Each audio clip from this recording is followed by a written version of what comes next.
got a letter. Fan mail. Let's see what they say. Dear Horror Studio 1, I've been listening to your videos for a very long time now, and I just want to say I cannot stand the sound of your voice. You sound like you're having a constant orgasm when you're trying to tell a scary story, and getting a blowjob at the very same time. It sounds like a stick is up your asshole, and every time it rips, you let out an excited scream, or trying to be scary in your terms. Please stop narrating stories, and maybe pass the stories on to someone who can narrate, like B. Busta. Thank you, and have a great day. P.S. I hope you never hit 1 million subs.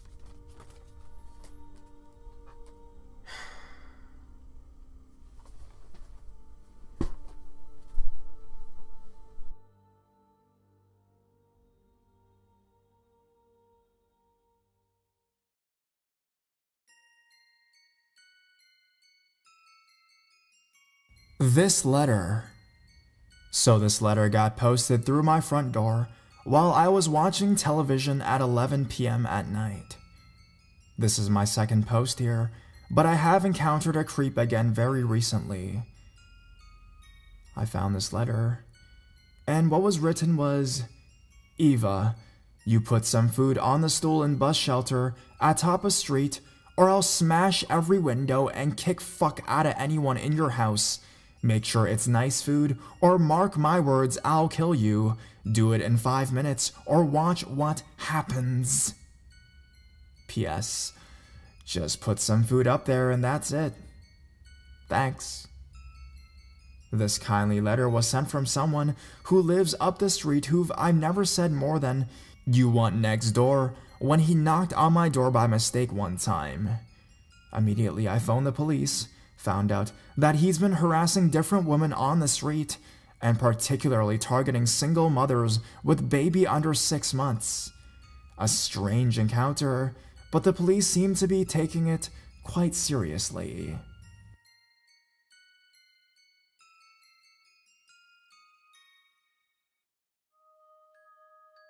Letters from a lunatic in prison. Okay. So I go to a kind of program for people recovering from mental illness, similar to group therapy. There's this woman who goes there who has a brother in prison. One day she casually mentioned him to me, and she was saying that he was wanting someone to write to because he was lonely and asked me if I would. I told her I wasn't comfortable with the idea and she dropped it. A few weeks later, she came to me with about 5 or 6 letters from the guy. I decided to look them over, but I waited until I got home. The letters said that she had been telling him all about me, and he wants to be with me when he gets out. He starts saying he was in love with me, and he wants to be my son's new daddy. It was so friggin' creepy. I was gonna post them all on here, but I was so creeped out. I gave them back to her. I believe I have them one posted somewhere. They were saying I should come visit him in the prison, and that I should send a picture of myself to him so he can show off his woman. I have never seen this man. I have never met this man. I brought them to her, and I told her I was very uncomfortable, and she said she would tell him I was not interested. This was a month ago. A couple days ago, she brought me another letter from him. She told me she read over it and it wasn't creepy, so I felt better. But when I read it, he was still saying he was desperately in love with me, and he thinks of me every single day, that he is my son's father, and he actually asked me to be his girlfriend. I'm actually kind of scared of this guy, and I don't want him near me or my son. So, insane prison inmate, let's not meet.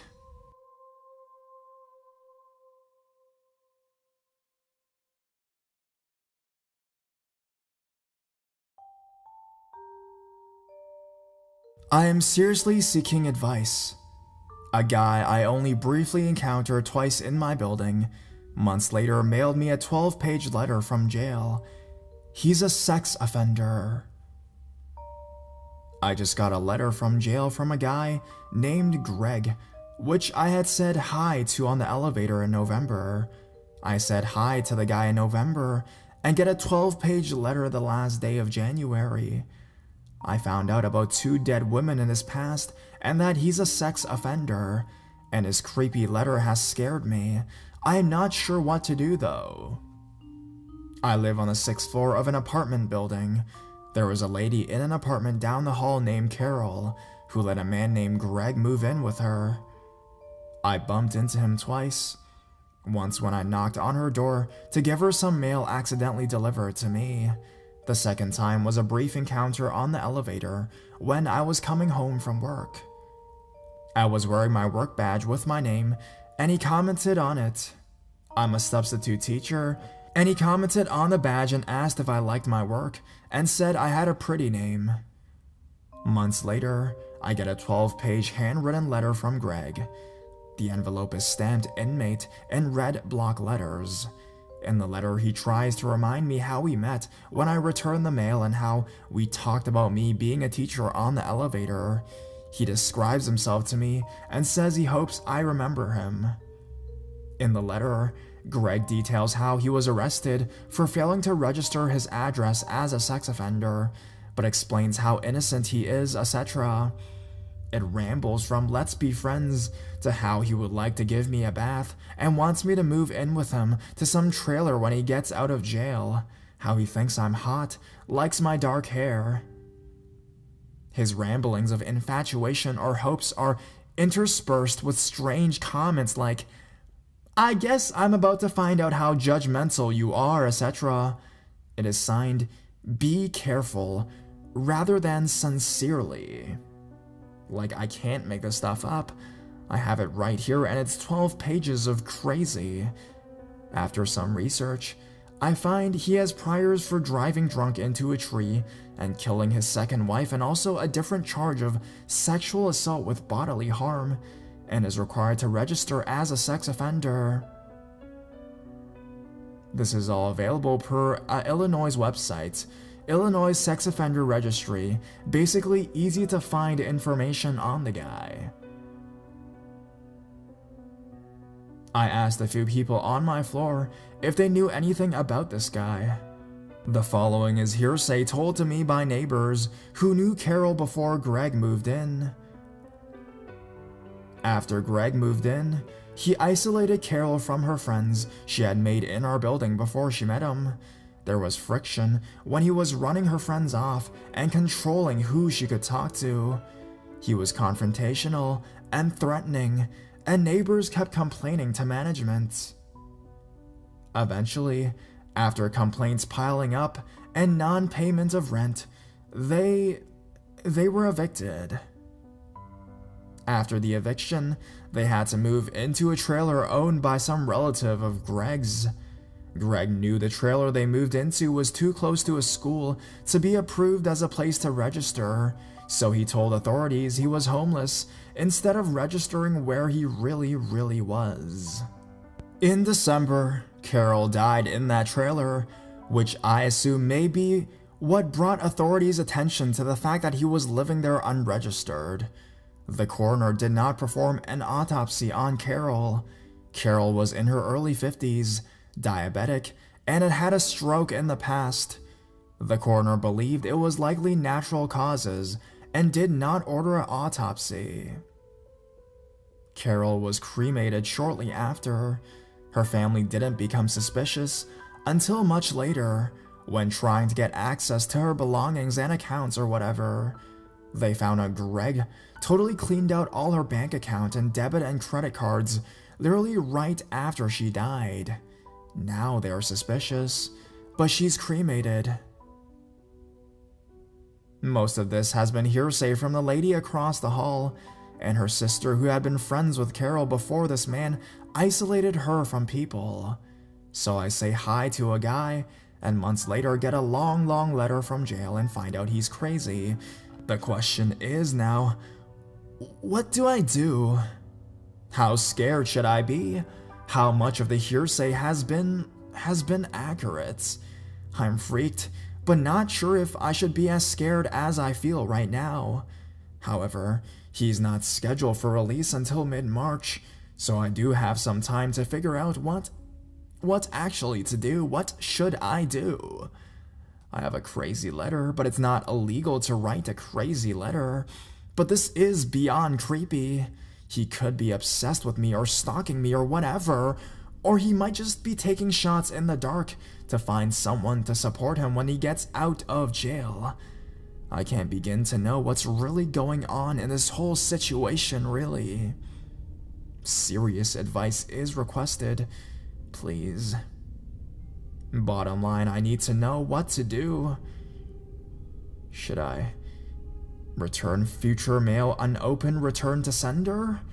Should I write the guy back and say leave me alone? Should I keep everything as a record in case I need evidence later? Should I give the letter to someone like police or something? Should I tell the schools in case he gets near the children I work with? Should I call some probation office?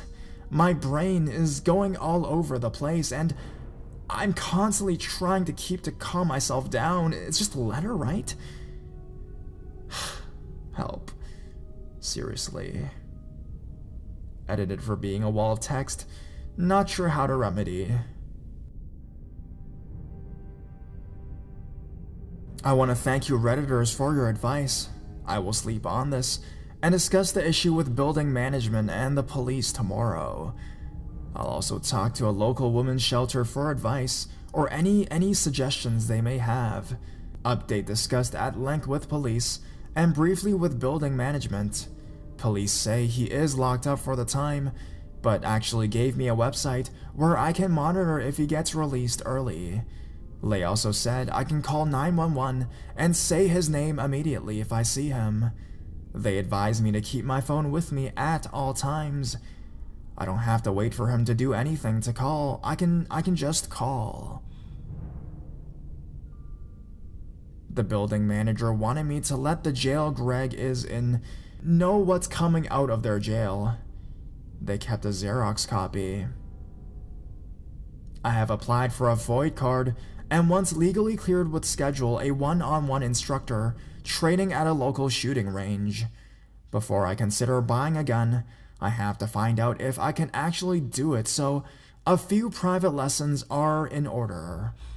I'm also looking into other forms of self-defense, such as a mace or tasers. Bottom line though, a lot of buildings I walk into and out of can't allow anything like that in them, so I think I should probably take a basic self-defense class instead. I'll have to look into moving, I guess, as that is a process that cannot be done in a single day. Update. I found this guy has had other restraining orders taken out against him. Found out that the date he claimed to be getting out is in fact a court date for a hearing, so perhaps he's hoping he'll get some plea deal, I guess? I don't even know. I wish I could link to this guy's record and profile because I even found the address of the trailer where Carol died listed on his last court docket and even on Google Maps. It's friggin' creepy, dude. I've been super frustrated by Illinois. It's frickin' ridiculous here. I can't even buy a taser without a void card. Even cat key rings are a felony, and they're just key rings with points on the ears for jabbing or defending yourself. God damn it. Breaking the law is out of question, as it would render my degree, which I'm still paying for, which is pretty useless. I've been told I can carry a knife as long as the blade is under 3 inches and it isn't sprung open. I wonder if I'm allowed to carry scissors.